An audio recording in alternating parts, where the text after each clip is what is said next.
오늘 우리에게 주신 하나님의 말씀은 예레미야 42장 1절에서 6절입니다. 구약 성경 예레미야 42장 1119페이지에서 1120페이지까지 1절에서 6절입니다. 우리 같이 읽겠습니다. 시작.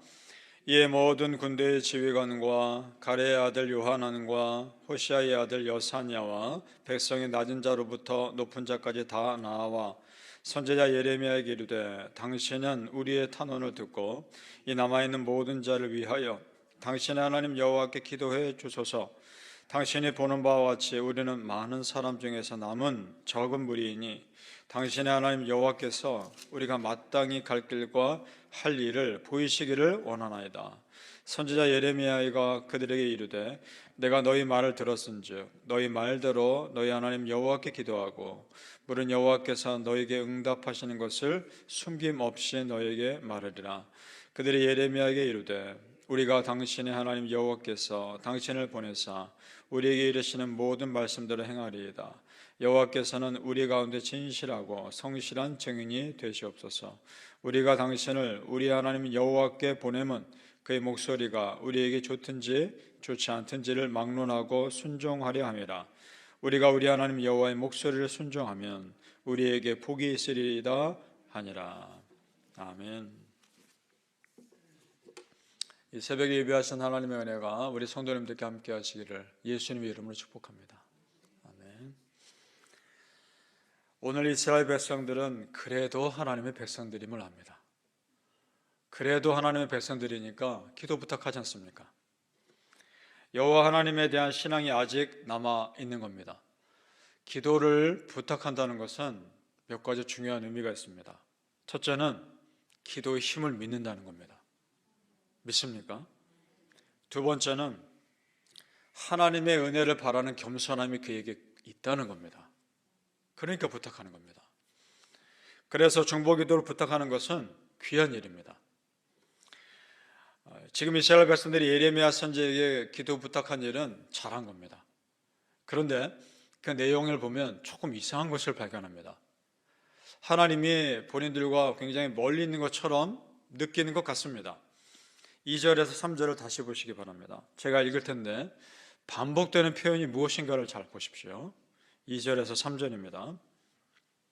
선지자 예레미야에게 이르되 당신은 우리의 탄원을 듣고 이 남아있는 모든 자를 위하여 당신의 하나님 여호와께 기도해 주소서.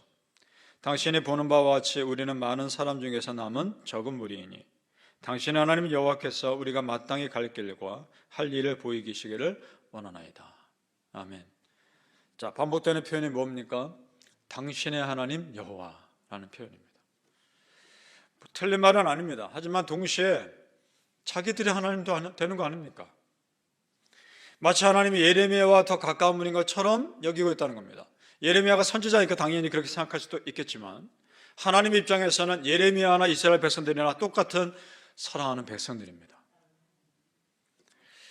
성도님들, 여호와 하나님은 나의 아버지 하나님이십니다. 믿습니까? 이스라엘 백성들이 지금 이렇게 표현하고 있는 것은 그만큼 하나님과 친밀한 교제가 되어 있지 않았다는 겁니다. 예배 생활이 멈추고 기도 생활이 멈추고 그런 생활이 너무나 오래되었기 때문에 하나님을 가까이 하기 어렵고 멀리 있는 분처럼 여긴다는 겁니다. 마치 죄 지은 아담과 하와와 비슷한 모습입니다.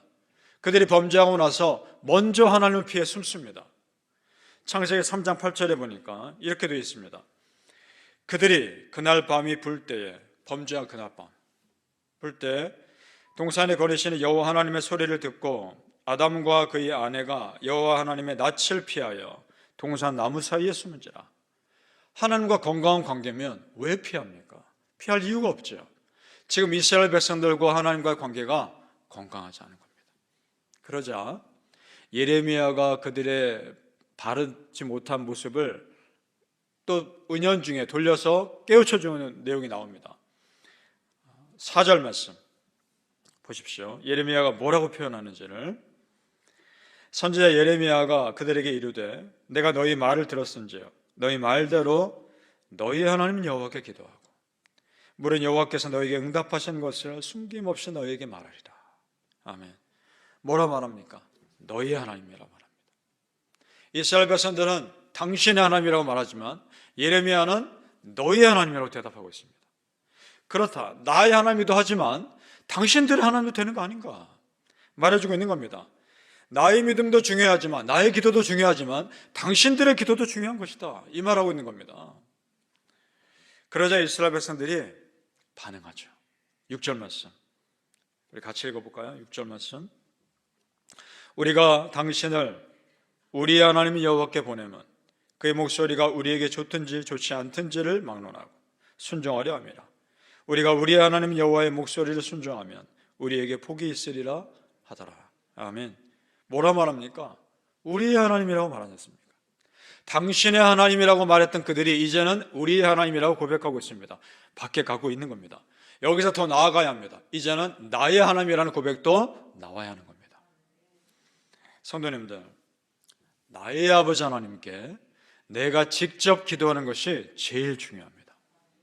물론 다른 분들이 나를 위해서 간절히 기도해 주시지만 우리 하나님은 나의 간절함을 내가 직접 내 목소리로 고백하기를 무엇보다 원하시는 겁니다. 시편 5편 2절에 이런 고백이 있죠. 나의 왕 나의 하나님이여, 내가 부르짖는 소리를 들으소서. 내가 주께 기도하나이다.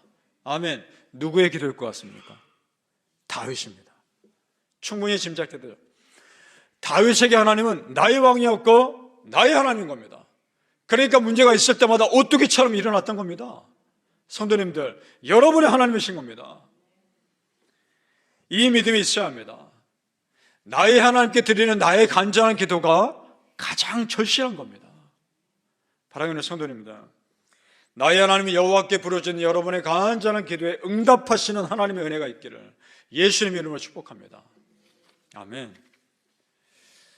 자, 하나님께서 이스라엘 백성들의 기도 요청에 10일 뒤에 응답하십니다. 예레미야에게 말씀하시는데 애굽으로 내려가지 말라는 겁니다. 분명하게 말씀하십니다. 가지 말라. 그리고 그 땅에 남아있으면 지켜주시겠다 약속합니다. 우리 말씀 보죠. 10절에서 11절입니다. 10절에서 11절 같이 읽어보겠습니다. 시작. 너희가 이 땅에 눌러 앉아 산다면 내가 너희를 세우고 헐지 아니하며 너희를 심고 뽑지 아니하리니 이는 내가 너희에게 내린 재난에 대하여 뜻을 돌이킴이라. 여호와의 말씀이니라. 너희는 너희가 두려워하는 바벨론의 왕을 겁내지 말라.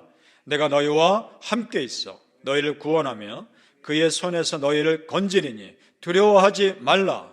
아멘. 여호와 하나님 말씀입니다.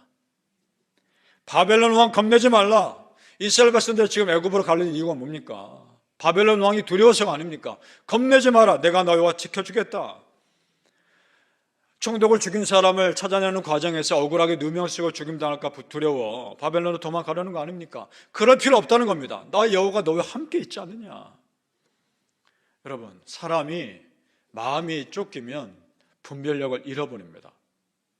그러나 성도님들, 우리 크리스천은 그럴수록 정신 바짝 차리고 하나님 더 의지하셔야 하는 겁니다. 이 말씀, 예레미야를 통해 주신 이 말씀 정말 이스라엘 백성들이 믿었다면 애굽 가지 말았어야 합니다. 그리고 이 땅에 남아있는 것이 오히려 더 축복의 길입니다. 그리고 계속해서 우리 이 말씀을 읽어보면 애굽으로 내려가면 오히려 더 고난당할 것이다 분명히 경고하십니다. 성도님들, 여호와 하나님께서 계신 그곳이 가장 안전한 곳입니다. 애굽이 피난처가 아니라 하나님이 피난처인 겁니다. 우리 12절 말씀 같이 읽어보죠. 하나님께서 위로의 말씀 주십니다. 12절 시작. 내가 너희를 불쌍히 여기리니 그도 너희를 불쌍히 여겨 너희를 너희 본향으로 돌려보내리라 하셨느니라. 아멘. 나 여호와가 너희를 불쌍히 여길 것이다. 그러면 너희가 그렇게 두려워하는 바벨론 왕도 너희를 불쌍히 여겨서 고향으로 돌려보낼 것이다. 두려워하지 말아라. 그 말입니다. 맞습니다, 성도님들. 이거 굉장히 중요한 메시지입니다. 하나님과 나 사이의 관계가 해결되면 다른 문제 해결되는 겁니다. 하나님과 나 사이의 관계가 막힘이 없으면 다른 세상의 묶임들이 풀리는 겁니다. 나를 불쌍히 여겨주시면 그것으로 된 겁니다. 하나님의 불쌍히 받는 것이 창피한 것이 아닙니다. 그것이야말로 가장 큰 은혜입니다.